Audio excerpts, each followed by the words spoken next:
नमस्कार मेरे सभी व्यूअर्स का थिंक टैंक पर स्वागत है।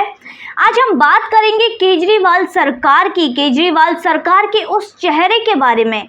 उस चेहरे की बात करेंगे जिसको कोई भी सामने नहीं लेकर आता, कोई भी उसके बारे में बात नहीं करता कि क्या उसका काला सच है। इसी के बारे में हम चर्चा करेंगे और आगे बढ़ते हुए हम बात करेंगे मनीष सिसोदिया की, और इसके अलावा बात करेंगे दिल्ली के ठेकों की कि कितने ठेके दिल्ली में हैं। बीजेपी का दावा है कि दिल्ली में 800 से ज़्यादा ठेके हैं, वहीं केजरीवाल सरकार अपनी ही धुन में मस्त है और कुछ और ही व्याख्या कर रही है। तो इन सभी चीज़ों के बारे में आज हम चर्चा करते हुए वीडियो में आगे बढ़ते हैं। तो अब बात करते हैं कि कितने ठेके हैं। आम आदमी पार्टी कहती है कि हमने ठेके कम किए हैं अपने कार्यकाल में, वहीं बीजेपी कहती है कि इन्होंने ठेके बढ़ाए हैं, पर आंकड़े तो कुछ और ही कहते हैं। आंकड़ों के हिसाब से देखा जाए तो साल 2016 में जब RTI लगाकर पूछा गया तो कहा गया कि आम आदमी पार्टी की जो सरकार है उनके पहले कार्यकाल में ठेकों की संख्या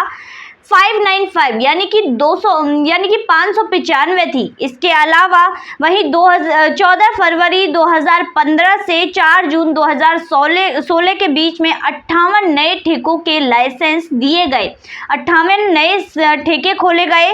वहीं आज की स्थिति की अगर बात करें तो नवंबर में केजरीवाल सरकार कि एक नई एक्साइज पॉलिसी ये लोग लेकर आए, जिसको लेकर आजकल बहस भी हो रही है, जिसके हिसाब से आम आदमी पार्टी सरकार में दिल्ली चाहती है, आम आदमी पार्टी की जो सरकार है वो दिल्ली में चाहती है कि 850 के करीब दिल्ली में ठेके होने चाहिए।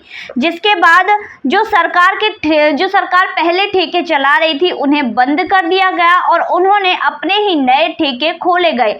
वो चाहती है केजू सरकार यानी कि केजरीवाल सरकार चाहती है कि आम आदमी पार्टी चाहती है कि 850 के करीब 849 यहाँ पर दिल्ली में ठेके होने चाहिए। उनकी मंशा ये है, उन प्रभु की इच्छा ये है। अब जनवरी तक की अगर रिसर्च को देखा जाए तो उसके हिसाब से एक नई नीति लाई गई, जिसके तहत जनवरी तक 552 ठेके दिल्ली में खुल चुके थे। जनवरी तक 552 ठेके थे।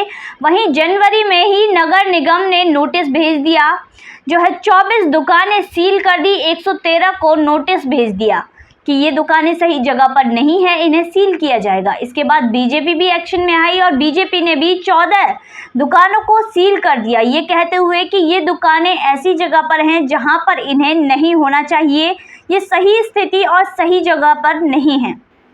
इसके बाद इसी महीने में बिदूरी साहब का स्टेटमेंट आता है, जो कहते हैं कि 601 ठेके दिल्ली में खोल दिए गए थे। इसके बाद इनमें से 183 को बंद करने की चर्चा तभी शुरू हो गई थी। जब ये खुले थे 601 ठेके, तभी इनमें से 183 को बंद करने की चर्चा शुरू हो गई थी। जिसके बाद एक वेबसाइट जिसका नाम है department of excise entertainment and luxury test, उसके हिसाब से अगर देखा जाए तो दिल्ली में जून तक यानी कि 2022 जून तक 464 ठेके खुल चुके थे, 464 ठेके खोले गए थे। इसमें अगर मई में देखा जाए तो 649 ठेके यहाँ पर खुल चुके थे। अगर मई 2022 की बात की जाए तो 649 ठेके खुल चुके थे, जिसमें से कुछ को बंद कर दिया गया, स्टे लगा दिया गया, उनको सील कर दिया गया। तो इस हिसाब से 464 ठेके बचे। दिल्ली में आप सरकार चाहती थी कि करीबन 850 ठेके हों, वो मंशा उनकी लगभग पूरी होने भी वाली थी, क्योंकि 650 तो वो खोल चुके थे। जिसके बाद कुछ को सील कर दिया गया, तब जाकर 464 ठेके दिल्ली में बचे। पर उनकी मंशा थी और इसी से उन्होंने यह कानून भी पास किया था, जो नया कानून अभी विवादों में है उसको पास किया था। अब हम जानेंगे केजरीवाल सरकार का काला सच, वो काला चेहरा जो कोई भी न्यूज़ चैनल दिखाता ही नहीं है। सारे मीडिया हाउसेस दिल्ली में हैं, पर कोई भी इस चीज़ को नहीं दिखाता। हम बात करेंगे आंगनवाड़ी वर्कर्स की। आंगनवाड़ी वर्कर्स ने अपने आप को प्रोटेस्ट करने के लिए एक धरना प्रदर्शन किया। आंगनवाड़ी वर्कर्स ने प्रोटेस्ट किया, जिसके बाद द हिंदू की खबर अगर आपको बताऊं तो केजरीवाल सरकार ने 800 वर्कर्स को टर्मिनेट कर दिया। ये द हिंदू की खबर है। द हिंदू ने खुद इसको लिखा है कि 800 वर्कर्स को जो है टर्मिनेट कर दिया।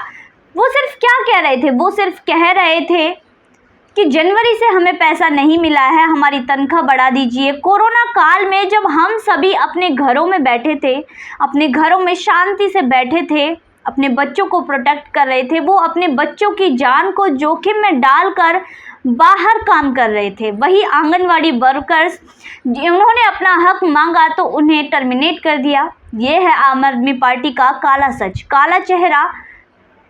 इसके बाद एग्जाम्पल भी द हिंदू ने दिया, जिसमें अनीता एक सिंगल मदर है, उनकी कहानी उनके बारे में बताया कि वो एक सिंगल मदर है, किस तरह उन्हें घर चलाना है, कैसे चलाना होता है, वो चीज़ें वो बता रही हैं। और उन्हें पैसा नहीं मिल रहा, उन्हें क्या क्या परेशानियों का सामना कर रहा है, ये भी बताया है। इसके बाद सिर्फ एक अनीता ही नहीं बल्कि एक सविता और बाकी लोगों की भी स्टोरी इसमें आई है, जिसमें सविता है, उनकी बेटी ट्यूशन पढ़ाकर किस तरह अपना घर चला रही है और उसकी माँ की सैलरी नहीं मिल रही है, उसकी जो दर्दनाक कहानी है, वो भी सिंगल मदर है, उसके बारे में बता रही हैं।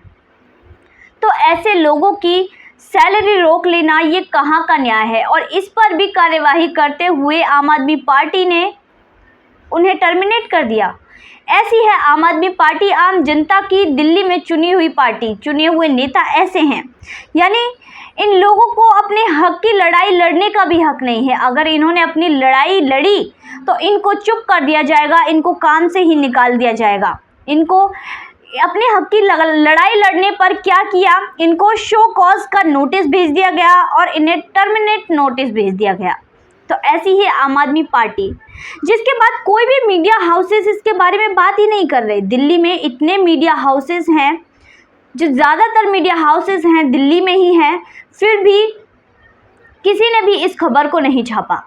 अगर दिल्ली में वही मोदी जी के खिलाफ नारे लगने लग जाएं कि मोदी जी का सर काट दिया जाएगा, या मोदी जी के बारे में मोदी जी को इस्तीफ़ा दे देना चाहिए, मोदी जी को हटा दिया जाएगा, मर जा मोदी, ऐसे नारे निकलने लगते हैं तो वही बड़ी खबर बन जाती है। पर इन लोगों का दर्द, इन लोगों का दुख किसी को भी दिखाई नहीं दिया। तो आज की वीडियो में बस इतना ही। फिर मुलाकात होगी नई वीडियो नए विषय के साथ। देखते रहिए थिंक टैंक।